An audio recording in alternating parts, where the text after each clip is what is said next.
जय माता दी मित्रों, मैं हूं पंडित प्रकाश जोशी और आज हम चर्चा करेंगे कुंडली मिलान के बारे में।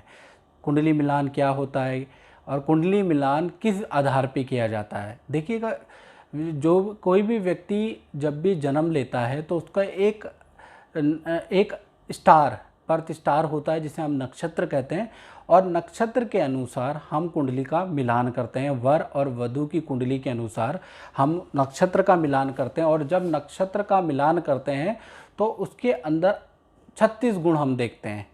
और 36 गुण क्या बताते हैं, क्या आकलन करते हैं, इसके बारे में चर्चा करते हैं। जब भी आप कुंडली को मिलान करते हैं तो उसके अंदर बताया जाता है कि वर वधू की कुंडली में 18 गुण मिल रहे हैं, 25 गुण मिल रहे हैं, 36 गुण मिल रहे हैं या 2 गुण मिल रहे हैं, ऐसा कुछ आप लोगों को ज्ञात होगा।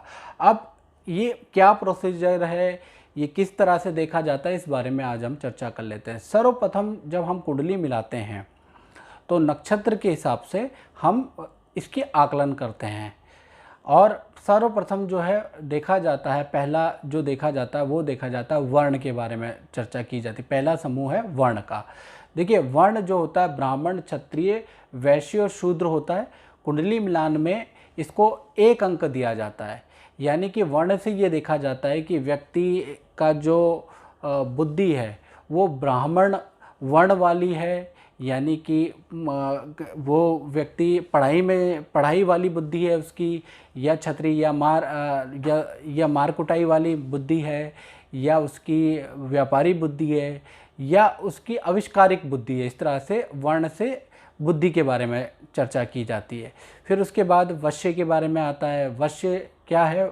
वश्य का मतलब होता है कीट, द्विस्वभाव, चतुष्पद, ऐसे वश्य के अंदर समूह आते हैं। इसको 2 अंक प्राप्त होता है। इससे मनुष्य का स्वभाव का आकलन किया जाता है कि वर और वधू का क्या स्वभाव रहेगा। कीट का मतलब, अगर किसी का वश्य कीट हो जाता है तो कीट का मतलब हो गया हवा में उड़ने वाला, यानी कि ऐसे व्यक्ति का स्वभाव हवा में होगा। द्विपद को अच्छा माना जाता है। द्विपद का मतलब कि उसके अंदर ठहराव है। चतुष्पद का मतलब ये हो गया कि उसके अंदर वो जरूरत से ज़्यादा लेजी है। तो इस प्रकार से वर और कन्या के अंदर वश्य देखा जाता है। तीसरी जो इसके अंदर ग्रुप होता है, वो होता है, समूह होता है, वो होता है तारा। तारा से हम देखते हैं कि वर और पुरुष दोनों कितने ज़्यादा लकी हैं। यदि मान लीजिए वर लकी है और कन्या लकी नहीं है तो भी चलेगा, या कन्या लकी है वर लकी नहीं है तो भी चलेगा। और खासकर हम इससे ये देखते हैं कि भाग्य कितना काम कर रहा है वर और पुरुष का। इसको हम 3 अंक देते हैं।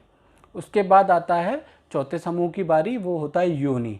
योनि का मतलब वानर योनि, सिंह योनि, गो योनि या मनुष्य योनि, इस तरह की योनियाँ इसमें पाई जाती है। उसको 4 अंक प्राप्त होता है। वो बताता है कि व्यक्ति की आदतें कैसी है।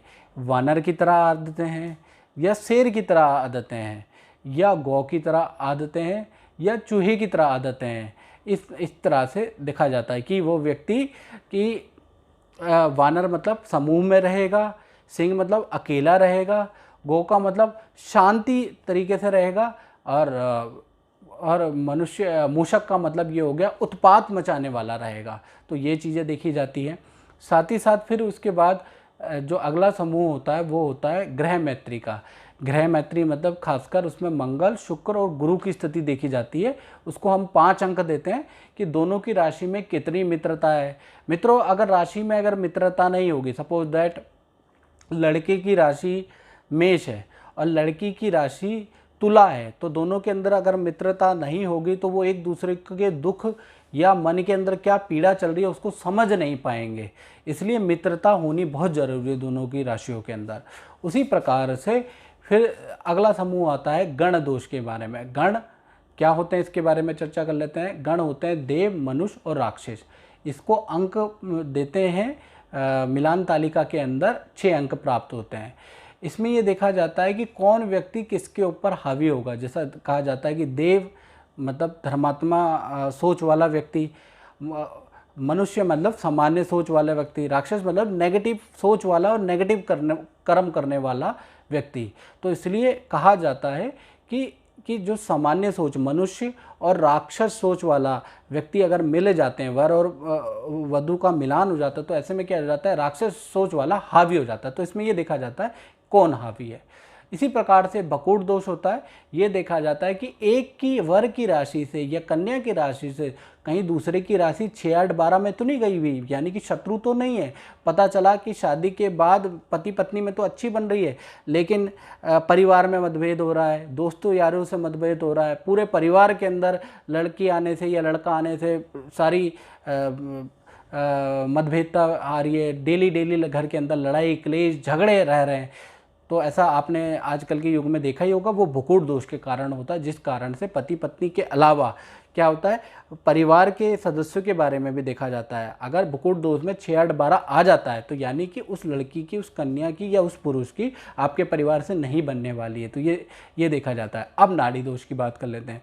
देखिए, नाड़ी दोष को मिलान अंक तालिका के अंदर 8 अंक दिए हैं, यानी कि नाड़ी क्या होती है, आदि, अंत्य और मध्य, यानी कि 3 तरह की ऋषियों ने नाड़ी बताई है, यानी कि डीएनए बताए हैं, जो कि आपके स्वास्थ्य से संबंधित होते हैं कि आपका स्वास्थ्य कैसा होगा, आगे चल के जो संतान होगी वो कहीं बीमार तो नहीं होगी, उसको कोई प्रॉब्लम तो नहीं होगी, वो मंद बुद्धि तो नहीं होगी, उस संतान के अंदर कोई जन्मजात कोई बीमारी तो नहीं पाई जाएगी। ये चीज़ें इसमें दिखाया जाता है। और कुंडली मिलान के अंदर कहा जाता है एक जैसी नाड़ियाँ नहीं होना चाहिए, नहीं तो दिक्कत होती है।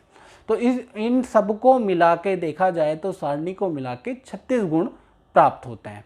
अब बात कर लेते हैं, 36 गुण तो मैंने बात कर ली। अब कुंडली में कितने गुण में अच्छे होते हैं, कितने कुंडली में शादी हो सकती है, इस बारे में चर्चा कर लेते हैं। देखिए, कुंडली में कितने गुण अच्छे रहते हैं, कितने गुणों में शादी होती है, इस बारे में चर्चा कर लेते हैं। पहला चीज़, 1 से लेकर 17 गुण के अंदर परेशानी रहती है। इसका मतलब ये नहीं कि 1 से लेकर 17 गुण अगर आपकी वर और वधू की कुंडली में मिला है तो शादी नहीं हो सकती। शादी हो सकती है, ऋषियों ने कहा है कि शादी ऐसा नहीं कि नहीं हो सकती, लेकिन क्या है कि उस वर और वधू को ये याद रखना पड़ेगा, उनको बहुत एडजस्ट करना पड़ेगा अपने लाइफ के अंदर। हो सकता है लक साथ ना दे, हो सकता है परिवार आपको विरोध में मिल जाए, हो सकता है दोनों के बीच में आपस में शादी के बाद मतभेदता ज़्यादा आ जाए। तो 1 से लेकर 17 गुण का मतलब ये हो गया एडजस्टमेंट। जो लड़कियां एडजस्टमेंट कर लेती हैं तो उनकी लाइफ थोड़ी देर के बाद, क्योंकि विवाह को देखा जाए तो ये युवा काल तक ये गुण का महत्व होता है। युवा काल का मतलब जब वर और वधू 21 साल से लेकर और 40 साल तक कुंडली मिलान का महत्व है। इसी के बीच में आपने जो तलाक के ज़्यादा स्टडी के केस इसी के बीच में यंग आयु में होते हैं, तो उस समय पे कुंडली मिलान का महत्व है। इसके बाद की आयु में कुंडली नहीं भी मिलाओगे तो चलेगा, क्योंकि बहुत से ऐसी हमारा ब्लड ठंडा हो जाता है, जिस वजह से बहुत से दोस्त तो हमारे वैसे ही निकल जाते हैं। अब 1 से 17 के बारे में बात करी कि इसमें एडजस्टमेंट होता है। 18 से 29 गुण जिसके भी मिलते हैं वो सर्वश्रेष्ठ माने जाते हैं। ऐसे में जातक और जातिका को ना तो परिवार का एडजस्टमेंट करना पड़ता है, ना धन का एडजस्टमेंट, ना भाग्य का एडजस्टमेंट, ना मैच्योरिटी का एडजस्टमेंट, ना समझ का एडजस्टमेंट करना पड़ता है, यानी कि ये सर्वश्रेष्ठ माना जाता है। वहीं पर 30 से लेकर और 36 गुण मतलब बहुत ज़्यादा गुण मिल जाते हैं। तो शास्त्र में जैसे राम सीता की जोड़ी है, 36 के 36 गुण मिले, दोनों में आपस में बन तो रही है लेकिन एक साथ सुख नहीं प्राप्त होता।